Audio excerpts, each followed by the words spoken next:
and at 13,000 feet was an experiment. They seem like opposites. We're like, is this a good idea? What's it going to be like to do a scene with these two? And I think in a lot of ways they seem like perfect opposites. But I would say in real life too, I think what really is like the secret ingredient for this film is that we're all friends, and there's a deep amount of, I think, respect between all of us, and in particular between Deragh and Matt. There's antagonism and there's jesting and there's banter, but there's a real respect for each other's work, and I think that really is like the real secret to it. Like, it wouldn't be possible without that. Seeing the two of them in any scene always just felt exciting, and I wanted to do more. So I think because of that was such an inspiration. I think a lot of the film plays with those differences or explores that.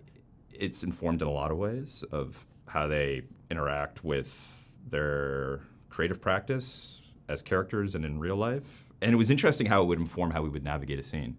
So there would be like biographical tensions, but I think also just all this dialogue in this film is improvised. So even just how they would approach the scene, there's creative differences, and that almost became like an underpinning of those, how they like to grow a scene, challenge a scene, make fun of a scene, give up on a scene, was sort of also a nice meta sort of level.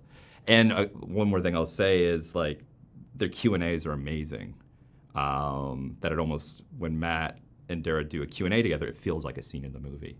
And they'll be arguing about how their characters viewed it differently. Because we always kept that separate. Like, as much as we collaborated, we never would really talk about the scene or what one character was trying to do or what another. That distance was always preserved. So they fully do see the world differently in real life and in the movie. Yeah.